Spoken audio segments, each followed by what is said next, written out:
ब्रह्मांड क्या होता है हम इसकी बात करेंगे, ब्रह्मांड का निर्माण कैसे हुआ हम इसकी बात करेंगे, ठीक है। जिससे जो हम बार बार आता है यूनिवर्सल यूनिवर्सल यूनिवर्स क्या होता है, तो यूनिवर्स में जो है एक बहुत बड़ा क्षेत्र है जिसकी कोई सीमा ही नहीं है आज तक, ठीक है।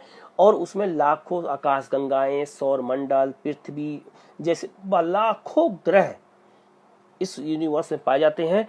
लेकिन अभी हमारे पास इतना ज्ञान नहीं पहुंचा है कि हम ब्रह्मांड के बारे में, ब्रह्मांड के एक छोर से दूसरे छोर जा सकें। अभी हम पृथ्वी से चंद्रमा पे ठीक से नहीं पहुंच पाए हैं। एक हमारा जो उपग्रह है, तो हम ग्रह और आकाश गंगा की बात अभी छोड़ दें, ठीक है। हम दूरबीन से तो पहुंच गए हैं, हम सैटेलाइट की मदद से दूरबीन के माध्यम से तो हम ग्रहों और आकाश गंगा को तो देख लिए हैं, लेकिन अभी हमारे पास इतनी क्षमता नहीं आ पाई है कि हम जो है ब्रह्मांड का चक्कर लगा के चले जाएं। अभी हमारा साइंस इस मामले में क्या है, बहुत पीछे है, ठीक है। अब एक चीज बात करते हैं, पहले ब्रह्मांड को हम क्या मानते थे, फिर ब्रह्मांड को हम क्या माने। पहले क्या होता, जब साइंस का विकास नहीं हुआ था तो हम ब्रह्मांड को कुछ और मानते थे। जब साइंस का विकास हुआ और तरह तरह की आविष्कार होने लगे तो हम ब्रह्मांड को कुछ और मानने लगे। धीरे धीरे रिसर्च हुआ तो हमें और चीजें क्लियर होती चली गई, ठीक है। लिखा है ब्रह्मांड में असंख्य अनगिनत तारे, आकाश गंगाएं, निहारिकाएं और अन्य आकाशीय पिंड सम्मिलित हैं। आकाशीय पिंड मतलब और ग्रह और सब मिला के शामिल है, सब कुछ ब्रह्मांड में शामिल है। पृथ्वी इस ब्रह्मांड का एक बहुत छोटा सा भाग है। जैसे कहते हैं ना पीके फिल्म में कहे एक छोटा सा गोला पे बैठे हो आप, तो ऐसे बहुत सारे गोले जो है ब्रह्मांड में घूम रहे हैं, ठीक है। तो कभी आप वीडियो को निकालना आप लोग यूट्यूब पे और ब्रह्मांड का डाल के देखना, कितने लाखों हजारों, जिनकी कोई गिनती ही नहीं, कितने तारे, कितने सूरज, कितने पृथ्वी पर ये आकाश ब्रह्मांड में घूम रहे हैं, ठीक है। और हम लोग बहुत छोटा सा भाग में हैं अभी, सौर मंडल हमारा, ऐसे लाखों करोड़ों सौर मंडल हैं। तो ऐसे लाखों पृथ्वी होगी जहाँ पे जीवन होगा, नो डाउट जीवन तो कहीं ना कहीं 100% है, अभी हम पहुंच नहीं पाए हैं। लेकिन आगे क्या कह रहा है, प्रारंभ में ऐसा माना जाता था। प्रारंभ में मैंने बताया ना कि पहले ज्ञान तो उतना था नहीं, तो हम क्या मानते थे, कौन विद्वान क्या मानता था, ये आपसे एग्जाम में पूछा जाएगा, इसलिए मैं आपसे चर्चा कर रहा हूँ, ठीक है। तो प्रारंभ में ऐसा माना जाता था कि पृथ्वी जो है ब्रह्मांड के केंद्र में स्थित है। पृथ्वी किसके केंद्र में है, ब्रह्मांड के केंद्र में स्थित है। लेकिन पृथ्वी सौर मंडल का एक अंग है आज, लेकिन पहले सब ऐसे कहते थे। 1543 में कोपरनिकस का नाम सुना होगा, कोपरनिकस ने यह बताया, कब बताया, 1543 में बताया इन्होंने, कोपरनिकस ने कि जो यह बताया कि जो सूर्य है, क्या बताया कि जो सूर्य है यह ब्रह्मांड का केंद्र है। जबकि आपको पता है सूर्य किसका केंद्र है, सौर मंडल का केंद्र है। लेकिन उस समय ज्ञान तो था नहीं, तो इन्होंने क्या बताया कि ब्रह्मांड का केंद्र है। लेकिन परंतु केपलर ने यह बताया कि सूर्य सौर मंडल का केंद्र है। तो आपसे एग्जाम में पूछा जाएगा कि यह किस विद्वान ने बताया है कि सूर्य ब्रह्मांड का केंद्र है, तो कोपरनिकस। और सूर्य सौरमंडल का केंद्र है, यह किसने बताया, तो केपलर महोदय ने बताया था। यह बात याद रखना। साइंस का विकास और ज्यादा हुआ। अब जब साइंस का विकास और ज्यादा हुआ तब 1825 में हर्शेल ने कहा कि सौरमंडल आकाश गंगा का एक भाग है। किसका भाग है, आकाश गंगा का एक छोटा सा भाग है, ठीक है, जिसमें हजारों आकाश सौरमंडल है। लेकिन हमारा जो सौरमंडल है वो एक किसी न किसी आकाश गंगा का भाग है। अब आकाश गंगा क्या होती है अभी आगे बताऊंगा।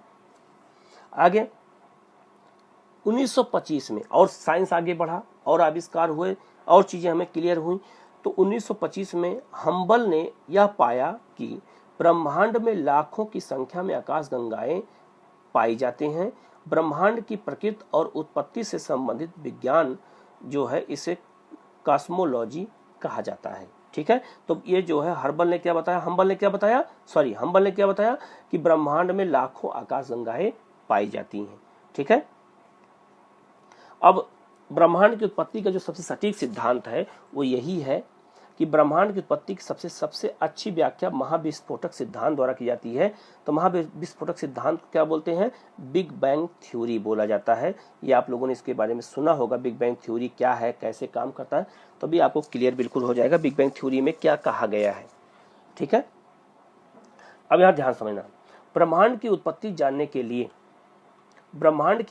जानने के लिए बिग बैंग सिद्धांत का प्रतिपादन बेल्जियम के खगोलविद जॉर्ज लेमेंतेयर ने 1894-96 में इस सिद्धांत का प्रतिपादन किया था। तो पहला क्वेश्चन आपसे यही पूछ दिएगा कि जो बिग बैंग थ्योरी है, महाविस्फोटक सिद्धांत है, इसका आविष्कार किसने किया था, या इसकी सबसे पहले इसकी खोज या इसके बारे में किसने बताया था, या इसका प्रतिपादन इस सिद्धांत का किसने किया था? तो किसने किया था? जॉर्ज लेमेंतेयर। ये कहाँ के रहने वाले हैं? तो यूरोपीय देश बेल्जियम के रहने वाले हैं। 1894 और 96 में इन्होंने इस सिद्धांत का पहली बार प्रतिपादन किया और बताया कि ये ऐसी जो है बिग बैंग थ्योरी से ही ब्रह्मांड का निर्माण हुआ है, और वर्तमान में आज इसी सिद्धांत को माना भी जाता है। ठीक है ना, आगे बढ़ते हैं। बाद में 1967 में जो है वेगनर ने इस सिद्धांत की व्याख्या प्रस्तुत की। ये इन्हीं के शिष्य थे। ठीक है, बाद में जो है इनको मानते थे, इनकी विचारधारा को फॉलो करते थे लेमेंतेयर के। तो इन्होंने ही आगे चल के अपने गुरु के अपने जो है विचारों को आगे बढ़ाया और इन्होंने एक नया सिद्धांत उन्हीं की व्याख्या करते हुए आगे दिया। क्या दिया इन्होंने? अब ध्यान समझना, इन्होंने क्या कहा, किसने? आपके जो है केपलर महोदय ने और लेमेंतेयर ने, कि ब्रह्मांड की उत्पत्ति व्याख्या करने वाला यह नवीनतम सिद्धांत है। इसे फायर बॉक्स थ्योरी भी कहा जाता है। क्या बोलते हैं? फायर बॉक्स थ्योरी के नाम से भी जाना जाता है। तो अगर एग्जाम में कभी आ जाए कि बिग बैंग थ्योरी को और किस नाम से जानते हैं, तो फायर बॉक्स थ्योरी भी कहते हैं। ठीक है, आगे इस सिद्धांत के अनुसार आज से लगभग, अब इस सिद्धांत, किस सिद्धांत के अनुसार? बिग बैंग थ्योरी क्या कह रहा है, अब इसकी चर्चा करेंगे। तो ये कह रहे हैं दोनों लोग मिलके कि इस सिद्धांत के अनुसार आज से लगभग 15 अरब वर्ष पूर्व, कितने अरब वर्ष पूर्व?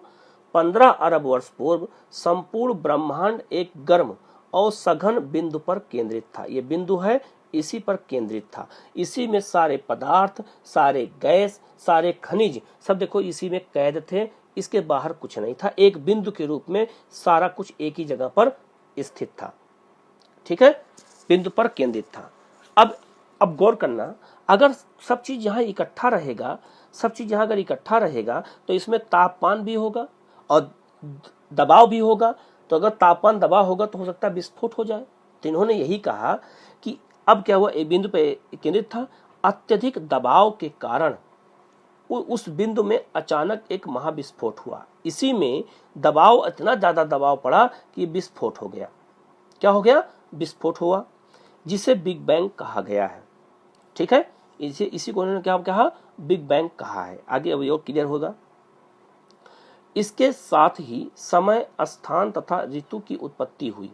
किसकी उत्पत्ति हुई? समय, स्थान और वस्तु की उत्पत्ति हुई। तीव्र विस्फोट के कारण टुकड़े आकाशीय पिंड के रूप में परिवर्तित हो गए और ये पिंड विखंडित टुकड़े अभी भी हजारों किलोमीटर प्रति सेकंड की गति से गतिशील है। आज भी कहा जाता है कि जो है इसका विस्तार हो रहा है ब्रह्मांड का। जैसे आप घर में कोई बम दगाएं, पटाखा दगाएं, देखा होगा पटाखा जब दगाते हैं अगर खुले मैदान में, तो उसके टुकड़े चारों तरफ भागते हैं कि नहीं भागते हैं? तो वही सेम कंडीशन किसके साथ है? महाविस्फोट सिद्धांत के साथ है। ठीक है, सर्वाधिक दूर के टुकड़े सर्वाधिक तीव्र गति से गतिशील हैं आज भी। अब देखो यहाँ पे बताया गया है, ये मैंने समझाने का प्रयास किया। आगे अभी और सारा इमेज आएगा, इसे आप और अच्छे से समझ जाएंगे। ठीक है ना, ये अब यहाँ क्या दिया है कि जो बिंदु है, इसी बिंदु में सब इकट्ठा था और जब अधिक तापमान और दबाव पड़ा तो क्या हुआ? चारों दिशाओं में विस्फोट हुआ और देखो चारों दिशाओं में सारे पार्टिकल्स सारे ग्रह के रूप में आज बिखर गए। आप समझ में आ गया हो? देखा सब चारों तरफ फैल गए, नहीं फैल गए हैं। ठीक है, इसी को महाविस्फोटक सिद्धांत कहते हैं। आगे ये देखो, ये है बिग बैंग सिद्धांत का फायर बॉक्स थ्योरी के रूप में समझाया गया है। ठीक है, देखो ये है पहला बिंदु है यही है पहला बिंदु जहाँ सब इकट्ठा था, ये फर्स्ट स्टेज है। ठीक है, यहाँ पे जो है इसके बाद में जो है ये गैस की यहाँ पे जो है आकाशगंगा का निर्माण हुआ और आगे बढ़े। देखो ये बढ़ता जा रहा है, नहीं बढ़ता जा रहा है, देखो फैलता जा रहा है। ठीक है, और देखो ये देखो आकाशगंगा यहाँ है, आकाशगंगा यहाँ है, यहाँ है, तमाम आकाशगंगाएं जो है चारों तरफ देखो फैल गई हैं। देखो यहाँ विस्फोट हुआ, आज भी फैल रहा है कि नहीं फैल रहा है ये, और देखो ये टुडे दिया हुआ है, आज की स्थिति यही दी गई है। तो इसका दायरा क्या है, बढ़ता चला जा रहा है। ठीक है, ये वही समझाया गया है। इसके अलावा ये समझाया गया है, ये है, आप और अच्छे समझ जाएंगे। देखो ध्यान से, पहले सब यहाँ इकट्ठा था, दबाव पड़ा, और देखो चारों दिशाओं में विस्फोट हुआ कि नहीं हुआ, फैल गया। देखो आकाशगंगा यहाँ भी है, यहाँ भी है, यहाँ भी है, यहाँ भी है, लाखों करोड़ों तारे जो है चारों दिशाओं में फैल गए। और लाख जो तारे हैं ये गैसों के बने हैं, हाइड्रोजन और हीलियम के, अभी आगे ये भी बताऊंगा। देखो सब टुकड़े चारों तरफ फैल गए हैं कि नहीं फैल गए, तो इसी को हम क्या कहते हैं, ब्रह्मांड कहते हैं। ठीक है, तो हम जब इमेज देखते हैं तो हमें चीजें अच्छे से क्लियर हो जाती हैं। अब आगे क्या कह रहा है, जब विस्फोट घटना हो गई उसके बाद क्या कह रहा है, ये कह रहा है कि विस्फोट के बाद कणों और प्रतिकणों की उत्पत्ति हुई। तो सबसे पहले क्या बने, कण बने, प्रतिकण बने, जो आगे चलकर परमाणु के निर्माण का कारण बन गया। फिर परमाणु का निर्माण हुआ। इसके बाद ब्रह्मांड और अधिक विस्तृत होता गया तथा इस अवस्था में हीलियम परमाणु के नाभिकों का निर्माण शुरू हुआ। ठीक है, अब परमाणु के नाभिक का निर्माण हुआ। ठीक है, आगे कुछ अरब वर्षों के बाद हाइड्रोजन और हीलियम के बादल संकुचित होकर के आकाश गंगाओं और तारों का निर्माण करने लगे। और आपको पता है सूरज क्या है, एक तारा है, और तारे और सूरज में क्या पाया जाता है, हाइड्रोजन और हीलियम। तो सारे तारों में क्या पाया जाएगा, हाइड्रोजन और हीलियम। सारे तारे किससे बने हैं, हाइड्रोजन और हीलियम। इस प्रकार ब्रह्मांड आज भी विस्तार कर रहा है। ठीक है, आज भी क्या कर रहा है, विस्तार कर रहा है, जो अभी आपको इमेज मैंने दिखाया है। इसका प्रमाण अमेरिकन खगोलविद एडविन हम्बल ने अपनी अवधारणा में दिया, जिसमें उनके अनुसार आकाशगंगाओं के मध्य की दूरी लगातार बदलती जा रही है। तो इसका मतलब उनका फैलाव हो रहा है आज भी। ठीक है, यह है, एक बार आप फिर से देख सकते हैं इसको। देखो ये दिखाया गया है कैसे ब्रह्मांड का निर्माण हुआ है, फायर बॉक्स थ्योरी के रूप में इसको दिखा दिया गया है। ठीक है ना, और ये है आपका, देखो ये एक तरह से ये भी दिखा दिया गया है। अब आपको समझ में आ जाएगा चीजें कि चारों तरफ बिखर गया विस्फोट के बाद, तो इसी से किसका निर्माण हो गया, पूरे ब्रह्मांड का निर्माण हुआ है। ठीक है ना, अब इसके बाद हम बात करेंगे आकाशगंगा या मंदाकिनी की क्या होता है। ठीक है, आकाशगंगा क्या होती है, अब यहां गौर करना। यह तारों का एक विशाल पुंज होता है। आकाशगंगा में ये क्या होता है, तारों का विशाल पुंज होता है, जिसमें लगभग जो है 1,00,000 मिलियन तारे पाए जाते हैं। आकाशगंगा में कितने पाए जाते हैं, 1,00,000 मिलियन तारे पाए जाते हैं। और हमारे यूनिवर्सल में, हमारे ब्रह्मांड में आकाशगंगाओं की कुल संख्या लगभग कितनी है, 10,000 मिलियन है। ठीक है, 10,000 मिलियन आकाशगंगाएं पाई जाती हैं, ये याद रखना, इतना आकाशगंगा पाई जाती है। और आकाशगंगा निर्माण कैसे हुआ है, तारों से हुआ है। हजारों तारे मिल करके आकाशगंगा का निर्माण किए हैं। अभी आके मैप दिखाऊंगा तो समझ में आ जाएगा। तारों के अतिरिक्त, ठीक है, तारों के अतिरिक्त आकाशगंगा में धूल और गैसें भी पाई जाती हैं। संरचना के आधार पर आकाशगंगाओं को 3 वर्गों में विभाजित किया जाता है। सबसे पहली आकाशगंगा है सर्पीला आकार, सर्पाकार आकाशगंगा। ये देखिए, यह है सर्पाकार आकाशगंगा। इस प्रकार की आकाशगंगाओं के केंद्र में तारों का अधिक जमाव होता है और सेंड्रोमेडा और हमारी आकाशगंगा एरावत पथ, मिल्की वे सर्पाकार आकाशगंगा का उदाहरण है।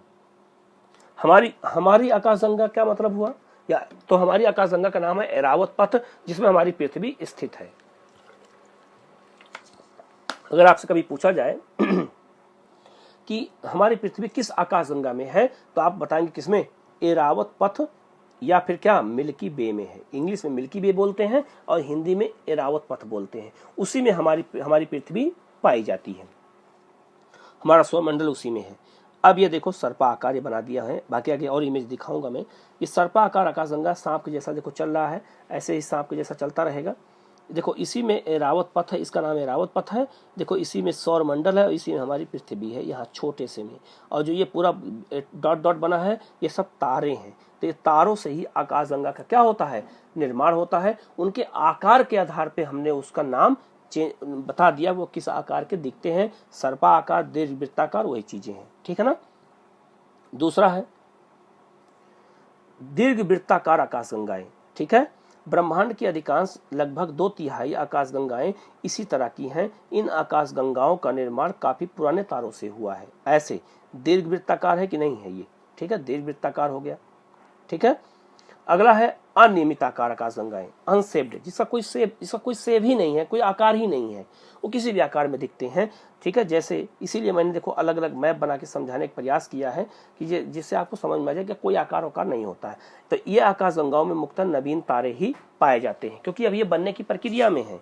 ठीक है, ये बाद में यही सर्पिलाकार और दीर्घवृत्ताकार में परिवर्तित हो जाएंगे, आकार हो जाएगा इनका, लेकिन अभी शुरुआत है, इसलिए इनका कोई आकार नहीं होता है।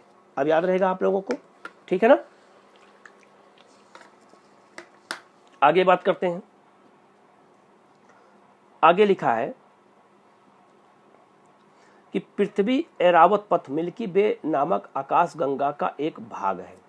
किसका भाग है, तो आकाशगंगा मिल्की वे एरावत पथ का एक भाग है। इसके अलावा और कौन कौन से कुछ प्रमुख नाम लिख दिया है आकाशगंगाओं के, जैसे Ursa Minor system, cluster minor system, डेक्रो सिस्टम आदि आकाशगंगाओं के कुछ उदाहरण हैं ये जो पाए जाते हैं। आगे कह रहा है ब्रह्मांड में लगभग 100 अरब आकाशगंगाएं, वही जो मैंने बात किया, आकाशगंगाएं हैं। आकाशगंगाओं के समूह को सुपर क्लस्टर कहा जाता है। जो आकाशगंगाओं के समूह होते हैं उनको सुपर क्लस्टर कहते हैं। हमारी आकाशगंगा एरावत पथ सुपर क्लस्टर का भाग है। इसे सरस्वती सुपर क्लस्टर कहा जाता है। ठीक है, आगे क्या कह रहा है, आकाशगंगा का जो केंद्र होता है उसे बलज कहा जाता है। ये बहुत इंपॉर्टेंट नहीं है, बस याद रखना चीजें बस। ठीक है, इसके अलावा आकाशगंगा के निर्माण में शुरुआत हाइड्रोजन गैस से बने विशाल बादल के संचयन से होती है। में तारे होते हैं वही, जिसे निहारिका कहा जाता है। ठीक है, आकाशगंगा के निर्माण की शुरुआत हाइड्रोजन गैस से जब बने विशाल बादल से हो जाए तो उसे क्या कहेंगे, निहारिका कहा जाता है। लैटिन भाषा में निहारिका को नेबुला कहा जाता है। और आकाशगंगाओं से गामा किरणें, कौन कौन सी किरणें निकलती हैं इसकी चर्चा कर रहा है, एग्जाम में पूछा जाता है। गामा किरणें, रेडियो तरंगे, पराबैंगनी तरंगे, प्रकाश तरंगे, एक्स तरंगे आदि निकलती हैं। ठीक है, जिससे इसका अध्ययन संभव हो पाया है, तब हम इसका अध्ययन कर पाए कि अच्छा वहां क्या क्या घटनाएं हो सकती हैं। ठीक है, इसके बाद अब ये देखो दिया है सर्पाकार आकाशगंगा का ये चित्र दिया हुआ है। देखो ये सर्पाकार आकाशगंगा है कि नहीं, ये सांप के जैसा दिख रहा है ऐसे। ठीक है, और देखो इसमें कितने जो है तारे हैं। देखो यही सूरज है, यही हमारा जो सूरज है, ये देखो यही हमारा पृथ्वी इतने में है। अब देखो यहाँ हजारों लाखों तारे हैं। देखो यहाँ भी एक सूरज है, यहाँ भी एक सूरज है, यहाँ भी। तो देखो कितने तारे छोटे छोटे पाए जाते हैं, यही सब हमें आसमान में दिखाई देते हैं। ठीक है ना। ये सर्पाकार हो गया, ये है आपका दीर्घवृत्ताकार। देखो ये दीर्घवृत्ताकार दिख रहा है, नहीं दिख रहा है। ठीक है, और जो तीसरा है आकार विहीन जो है वो ये है, जिसका कोई आकार ही नहीं है, वो किसी भी आकार में देखो दिख रहे हैं। ठीक है, ये आपको याद रहेगा। अब देखो यहाँ पे ये भी दिखाया गया आकाशगंगा, देखो ये वही आकाशगंगा दिखाया गया है। देखो बिल्कुल चक्र की तरह घूमता है, नहीं घूम रहा है। ठीक है, तो ऐसे ही पाए जाते हैं हर जगह। तो ऐसे इमेज दिखाने का प्रयास किया जिससे आपको समझ में चीजें आए आकाशगंगा किसे कहते हैं। अब ये बहुत अच्छा मैप दिखाया गया है एनसीईआरटी में। ठीक है, एनसीईआरटी के माध्यम से बच्चों को समझाया गया है। देखो यहाँ लिखा, देखो अब बहुत ध्यान समझना। तो सबसे बड़ा जो पिंड है वो क्या है, ब्रह्मांड है। ब्रह्मांड के अंदर क्या है, ब्रह्मांड के अंदर क्या है, आकाश गंगा है। अब समझ में आ गया। तो आकाश गंगा में हम इसको अगर एरावत पथ मान लें तो आकाश गंगा में कौन कौन शामिल है, सौर मंडल शामिल है। सौर मंडल में कौन है, पृथ्वी है। और पृथ्वी पे हम मुस्कुराते हुए बैठे यहाँ खड़े हैं, या आप लोग खड़े हैं मुस्कुराते हुए। अब समझ में आ गया। ये गोला से समझाने का प्रयास किया। क्लास 6 के एनसीईआरटी में ये मैप दिया गया है आपको समझाने के लिए। ठीक है, देखो यहाँ लिखा है कि क्या आप ब्रह्मांड के साथ अपना संबंध बता सकते हैं? आप पृथ्वी पर हैं तथा पृथ्वी सौरमंडल का भाग है। हमारा सौरमंडल आकाशगंगा का एक भाग है जो ब्रह्मांड का हिस्सा है। तो ब्रह्मांड से जुड़े विचार जो है ये सब लाखों आकाशगंगाएं मौजूद हैं, चित्र में दिखाया गया है। अब समझ में आ गया? तो सबसे बड़ा क्या है, ये बच्चों को समझाने के लिए बताया गया, लेकिन हम बूढ़ों को भी ये पढ़ना पड़ेगा क्योंकि हमें आईएएस बनना है। तो एनसीईआरटी हमारे लिए नहीं छापी गई है आईएएस बच्चों के लिए, वो तो बच्चों को समझाने के लिए किया गया। तो ऐसे मैप नहीं बनाएंगे तो समझ में उनको नहीं आएगा। और ये और जिन बच्चों को कॉन्सेप्ट क्लियर ना हो तो उन्हीं को इसीलिए एनसीईआरटी पढ़ाई जाती है उनको, कि हर छोटी छोटी बात को वो जाने, हर छोटी बात को वो समझें, तभी उनका क्वेश्चन क्या होगा, सही माना जाएगा, नहीं सही नहीं माना जाएगा। अब ये आपको समझ में चीजें आ गई होंगी बिल्कुल, ठीक है। तो ये आप इतना याद रखना। बाकी अगली क्लास जो होगी हम उसको आगे तारामंडल से शुरू करेंगे, नक्षत्र मंडल क्या होता है वहां से हम आपको बताएंगे। लेकिन ये आप एकदम समझ गए होंगे जो मैंने आपको बताया है अभी, कि सबसे पहले जो होगा वो ब्रह्मांड होगा सबसे बड़ा, फिर आकाशगंगा होगा, फिर हमारा सौरमंडल होगा, फिर पृथ्वी उसके अंदर, और फिर क्या है, हम बैठे हैं पृथ्वी के अंदर। तो इतने बड़े गोले से सारी घटनाएं को आपको क्या किया गया है, समझाने का प्रयास किया गया है, कि जिससे आपको चीजें समझ में आए और आपको कोई प्रॉब्लम ना होने पाए। ठीक है, तो आज हम क्लास यहीं तक करेंगे और इसकी क्लास हम और आगे बढ़ाएंगे। और कल हम जो है पृथ्वी के बारे में बताएंगे, पृथ्वी की घूर्णन क्या होता है, पृथ्वी का परिक्रमण क्या होता है, दिन रात कैसे बदलते हैं, ऋतुएं कैसे बदलती हैं। तो कल का क्लास और इम्पोर्टेंट रहेगा जो कल क्लास होगी। ठीक है, तो ये भी क्लास इंपॉर्टेंट है, तो आप लोग इसको बहुत अच्छे से पढ़ना। कहीं कोई डाउट होगा तो आप हमसे कभी भी पूछ सकते हैं। ठीक है ना, तो आज यहीं तक करते हैं। Thank you.